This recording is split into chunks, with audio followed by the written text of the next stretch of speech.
Hey crew, I've got the key to this 26 Dodge Charger Scat Pack. Yeah, it's the one with the engine. And this week, we're gonna see what it's like to live with. Starting with the spacing in my driveway, which is 16 feet wide by 19 and a half feet long. I've got the Charger parked just a couple inches in from the edge, sitting next to a new Hyundai Ioniq 9 that my wife and I are reviewing. If you want to check out her content, it's at Mobile Mama on TikTok, Instagram, and YouTube. We've got that one parked actually hovering over the front edge a little bit, and it's kind of necessary because this new Charger is 2 inches wider than the wide-body Charger from 2023. It takes up a lot of room in the driveway, and it doesn't have power folding door mirrors. So with the cars parked like this, and with the power folding door mirrors of the Ioniq 9, I can get between the vehicles and get a wagon through for our kiddos, but not a double stroller. The front end of the Charger is hovering over the gutter, and at the back, there is just enough room to walk in front of the hedge on the path to my front door. Before I hop inside, I want to remote start the car, which I should have done a while ago, to be honest.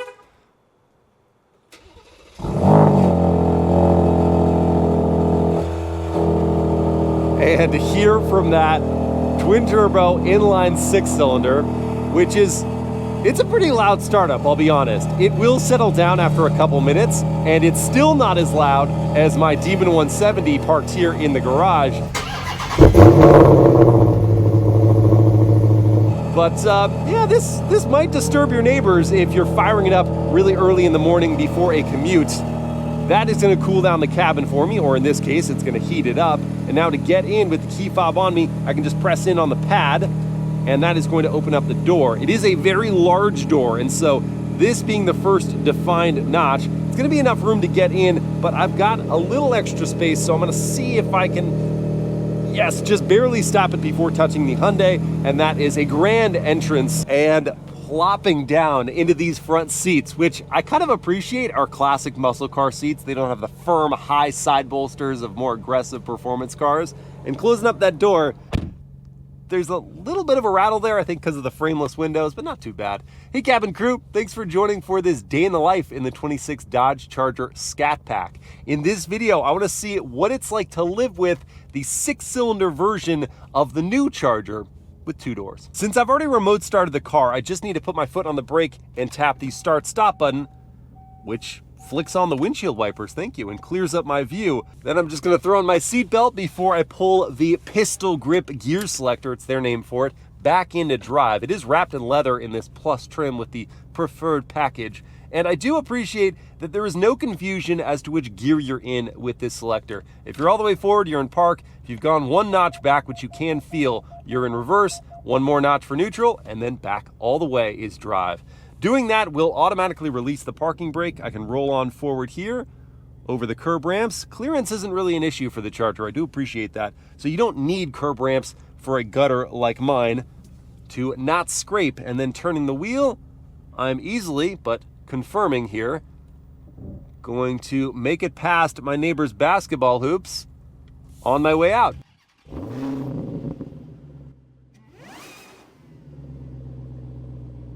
I was clearly so excited to go this morning that I neglected to show you where I place the items I bring with me every day. I'll have to do that later. And I also didn't mention that you can turn on 2 features in this car, one of which I have enabled, one I don't. The Comfort Access will automatically slide the seat back every time you open the door and every time you turn off the car before you leave to make it easier to get in and out. The other thing is that every time you use remote start, you can have the car automatically turn on the seat heater or ventilator to match the desired temperature you want in the cabin. I wish I had enabled that. As is, I do have a shortcut set up here where I have the driver's seat heater quickly accessible, and I've got it down to the first level of heating. And always, of course, if there is steering wheel heating, I'm going to turn that on. And there are 3 stages of that, so I can have it going at a low level and just tenderly warm my hands. And while the seats are quickly being heated up, I want to talk about their comfort. I said you can easily flop in and out of them, but does that mean they have no supports? No, they actually have a pretty good shape to them and plenty of padding, so I'm cushioned well. And this is also a welcome change between this new Charger and the old one, where I never felt like, actually it's the same deal with my Challenger, never feel like I can get the driver's seat low enough, like I'm just sitting on top of the car. Here you actually can lower it down, so I not only have headroom, but I feel like I'm more immersed in the driving experience. As drive settings go, I've got it in the auto mode, which is a good blend of throttle response, but also not too much excitement from the twin-turbo inline-six. When you're making 550 horsepower and 531 pound-feet of torque, you do need to be careful, so auto keeps things reasonable as I get up to speed here. And the 8-speed automatic is super smooth in the gear changes. I don't really notice it at all, whether accelerating or decelerating. The braking response with the Brembo brakes up front is quick enough. The feel of the pedal is actually kind of difficult to suss out precisely how much pressure to apply. I find myself either over-braking or under-braking. But when you are arrived at that stop, there is the start-stop system. And when the 6-cylinder reignites, it does so with less fanfare than a V8 would, that's for sure. And if auto is ever too much responsiveness for you, which I've never experienced, then you can go into eco, which really kills the throttle response. It kind of forces you into cruising in this car, whether you like it or not. Additionally, there is a custom drive mode, but the things that you can change up here is not much. You can adjust the throttle response, whether you want the tiny paddle shifters, as if they weren't already small in the old Charger. I think they made them smaller. That's the opposite direction you're supposed to go, Dodge. That's one of the biggest accessory upgrades people do, is put larger paddles on there. That wasn't a hint for you? Anyway, you can have those on or off. You can have traction control sensitivity heightened or lowered, and the steering heft. It's odd that you can't adjust the adaptive damper level in the custom mode. It's just tied to sport or auto for firmness or softness. Fortunately, regardless of which mode you're in, the ride in this car never really approaches harsh. It does get bouncier in sport, but it's tolerable. It's still a muscle car through and through, and auto is actually very pleasant. So in fact, there are only two things about daily driving this car that are not ideal. One, visibility is okay. It's just not great, especially out the back. It's a pinched rear view I have there, and the headrests don't fold.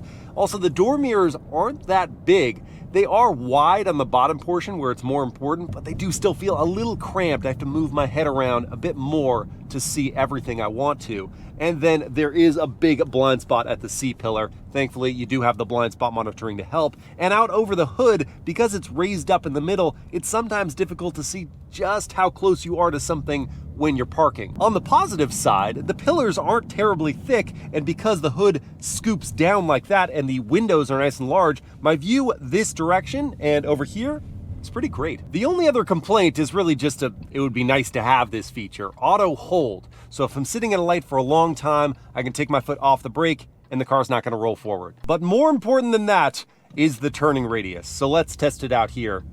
Wheel is fully cranked, and goodness gracious, for a car of this size, that is an excellent turning circle. And it brings me to the coffee shop du jour, Raised by Lions. Ooh, nice vantage. I'm actually gonna do this driver a favor, even though they don't know it yet. I'm gonna park next to him so someone else doesn't and potentially damage their Aston Martin. Bringing up a high-res backup camera when I go into reverse, and trajectory lines and a bird's eye view are gonna help me find the center of the space. Parking sensors should chime in, there they are, to let me know when it's time to call it cues. Yeah, but now I have to get out without doing any damage. And I showed how getting in isn't terrible, but because of these long doors, getting out, my shoulder gets wedged in the seat here, so I have to be careful and precise with the way I exit the vehicle. Got my coffee, decaf of course, and a sandwich to enjoy later, and I did have to move just because I wanted to see if you could fit the new Charger in a compact parking space. And I mean, the answer is yes. There's not a lot of room on either side, but did better than that Lexus ES over there. And before I get back in, I want to talk about the styling of this car because it's getting a lot of flack online, at least for the frontal design, but I kind of like it. It's pretty clean and has some throwback styling cues. One thing that is a bummer though is that at almost $70,000 as tested, it still has reflector LED headlights. Still an upgrade over the HIDs in the old Charger though. This one is painted in Bludicrous, which is a great name for a sort of underwhelming blue. I like cars in blue, but this one doesn't really do much for me. I do like the functional hood vent that says 6-pack on it. It also gets these 20-inch dark finish wheels wrapped in 305 section rubber front and rear. So as you burn out the rear tires, because you can go into rear drive mode in this car, you can just swap them onto the front. And there are those Brembo brakes I mentioned, and this Scat Pack logo, which is really cool. Carbon fiber door mirrors are an option. Looking at the profile, just see how long this vehicle is and how easily they're going to adopt a rear set of doors at some other point in this year. They'll just shorten up the fronts and add on rear handles, and there you go. The profile does look very good, with that character line starting from under the door mirror going all the way to that back end and that hood bulge up front. Gloss black down low, underlining it. Getting around to the rear end, it's a very cohesive design with the LED taillight bar matching the width spanning LEDs up front, and then you've got that gloss black diffuser. The dual exhaust ports are almost hidden underneath the bumper, so if you're standing like this, you can't tell the difference between this with the gas engine and the full-on EV. I wish those were more prominent, and while I don't dislike this color, I'd probably choose a different one that matched the design a little bit better. Getting into the cabin again, I am going to take this opportunity to show you where I place those items I'm bringing with me every day. Cup holders first, have these extension arms to keep that mostly secure. Just throw this on the passenger seat and show you that my iPhone 17 Pro does fit easily on the wireless charging pad, and there's room around it for a bigger phone. Inside the console, there's quite a bit of room. I fit my Rockform suction mount, GoPro accessory case, and a Slimline wallet in there. Over in the door, I put my Ray-Ban Meta sunglass case on this shelf, and my 32-ounce metal water bottle just kind of sits loosely in there unless you wedge it in, which sometimes you need to do, because if you don't, it can eject itself and become very dangerous. Oh, by the way, if you have the door fully swung open, it's really far away. So if you aren't parked next to someone, you're gonna have to be careful to get it into one of those notches. I'm gonna climb into the back seats now to enjoy this sandwich, because I wanna show you that when the seat is angled forward, it's gonna glide out of the way. And this is a huge access point to the rear chairs. Pulling it back now, first, my head kind of clears the roof. I do need to slouch forward a little bit, because if I was sitting upright, it'd be touching, but now I've got tons of knee room here. The foot pockets are a little narrow, so I can't slide my feet under and decrease my knee angle here, but at 6 feet tall, I'm still really comfortable, especially because these seats are so nice and squishy. I've got air vents as well, 3 stages of rear seat heating with this preferred package, 2 USB-C ports, and an armrest that comes down with cup holders, so I can move my coffee back here. Now for the big reveal of the Italian sandwich. Ooh, look at that focaccia. Ham, turkey, salami, burrata cheese. We're indulging today. Oh yes, we are. So the twin-turbo inline-6 lends itself well to daily driving, but what about when you want to have fun behind the wheel? I'm in sport mode, and I'm gonna put my foot down to find out.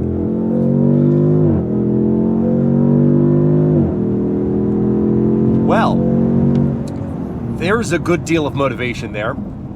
There is a delay, interestingly, even in sport, where the throttle response is picked up compared to auto. When I put my foot down, it doesn't necessarily feel like turbo lag, and there shouldn't be much of that with a twin turbo system. It's more just like the system, the ECU, telling the engine, yeah, give us everything. But when it does get the message, this car really flies.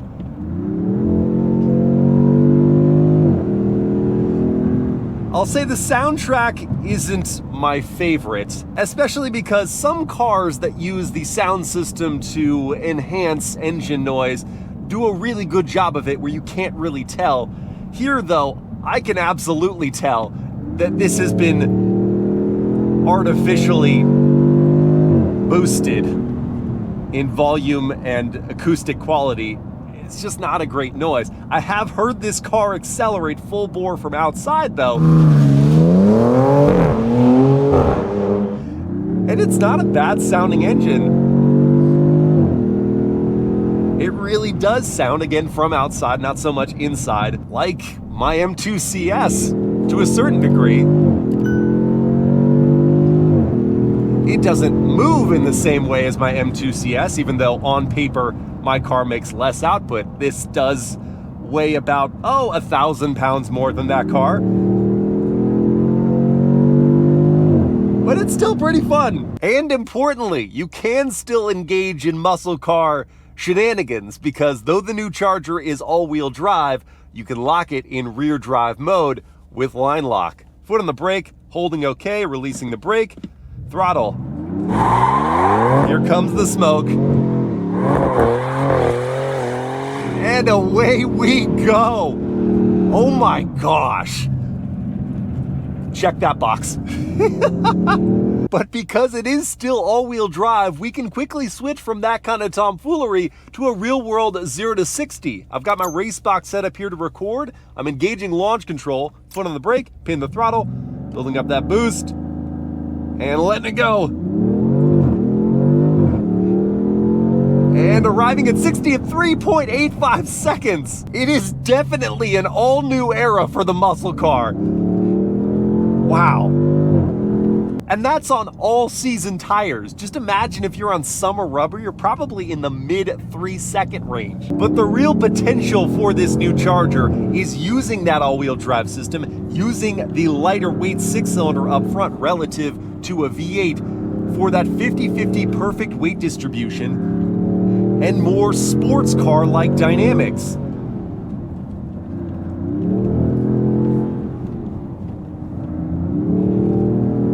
And so far, there are hits and misses. I still don't like the feel of the brakes, even though the Brembos do have decent stopping power. The all-season tires are kind of holding them back from their real bitiness.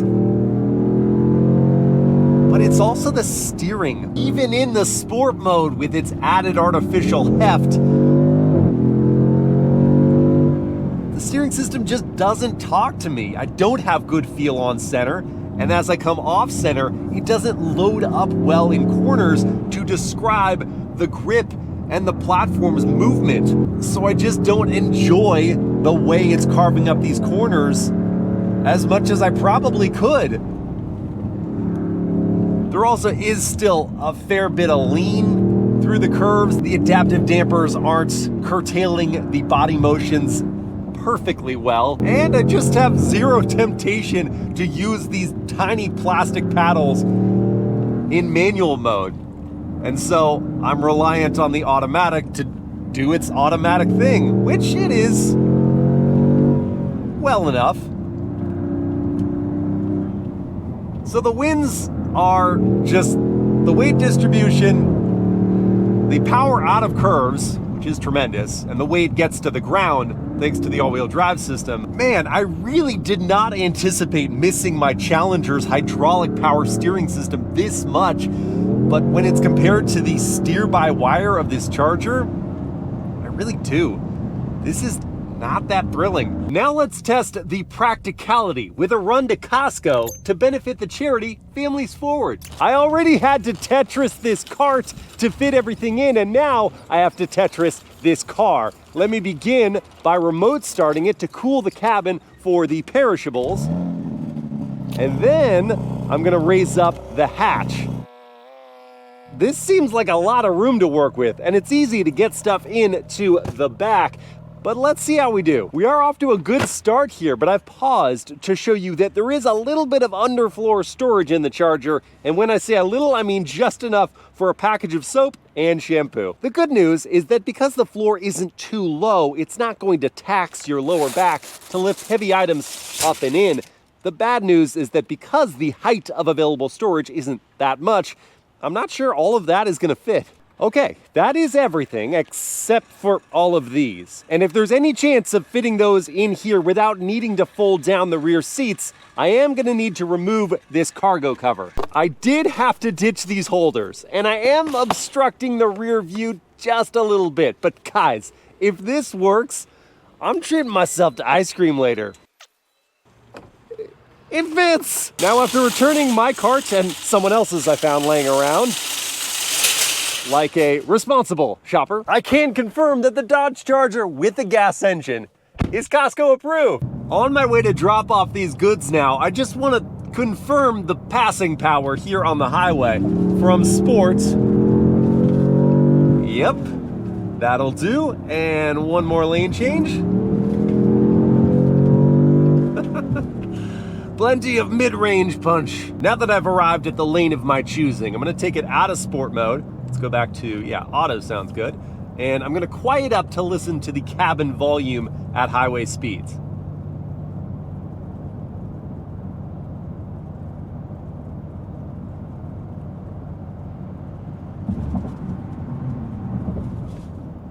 Well, I'm trying to ignore the squeaking from the water bottles in the trunk, but apart from that, it's actually really quiet inside this car. There's not a lot of road noise, don't hear the outside traffic much. Not a lot of wind noise either, not much in the way of tire hum either. So this is a surprisingly relaxing cruiser on the highway. And if you were going to commute in this car with lots of daily traffic, you'd want to use the adaptive cruise control feature. So let me set that and turn on the steering assistance, which is not a hands-free highway driving system. So I'm just gonna take my hands off to demonstrate that it stays in the center of the lane, but it's gonna go yellow at me wanting to put my hands back on the wheel. We can see it's holding the lane, and that's about it. That's really just gonna be helpful if you get distracted momentarily. You won't start driving into someone else. And when it's time for tunes, there is an optional Alpine 18 speaker sound system with a subwoofer that's equipped to this car here. And you've got wireless Apple CarPlay and Android Auto baked into the UConnect 5 software, which in other Stellantis vehicles, I've had some issues with. It's been glitchy, but no such problems in the 26 Charger, so maybe that's just getting improved. And let me pull up CarPlay and go over to Spotify. Good response on that. And find what I'm looking for here. Then using the physical volume knob, gotta love that. Gonna turn up to what looks to be about 60% right there.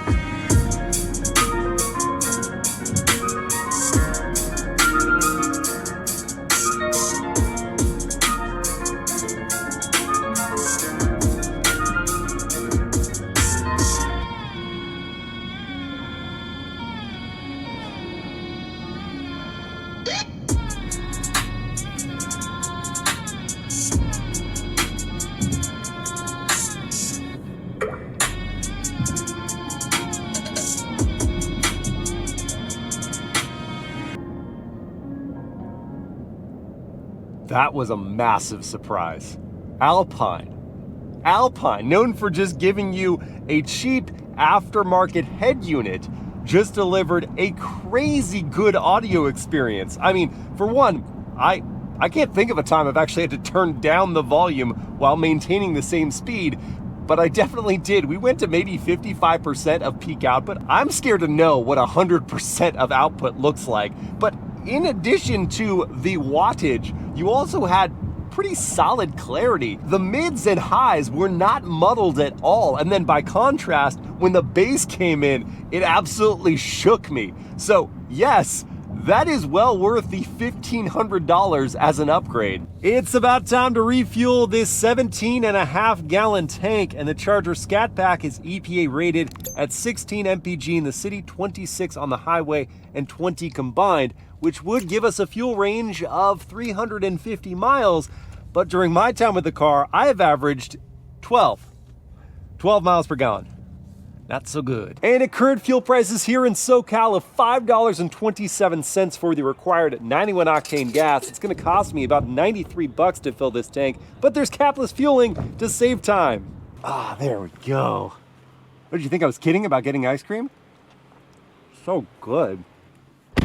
Well, crew, at the beginning of this video, I pondered what it would be like to live with the new 6-cylinder, 2-door Dodge Charger. And after quality time spent behind the wheel, I've concluded that it is a better daily driver, though in some ways at least, a less exciting performance car. Compared to the old Charger Scat Pack, the seats are still comfortable, the ride is as compliant and quiet, and there's even more space. There are more convenience features as well, sharper tech, and just look at this ambient lighting. In a performance context, it can still lay down a serious burnout, and it's quicker to 60 thanks to all-wheel drive. Plus, with the hatch, it's easier to load in lots of cargo. But the 6-cylinder lacks a compelling soundtrack from inside. The handling is just adequate, and the steering is totally numb. And if you're expecting incredible fuel economy with forced induction and lower displacement, you might be disappointed. It is an excellent daily driver, but for almost $70,000 as tested, it might need to be more. I hope you guys have enjoyed this day in the life, and I will see you again next time.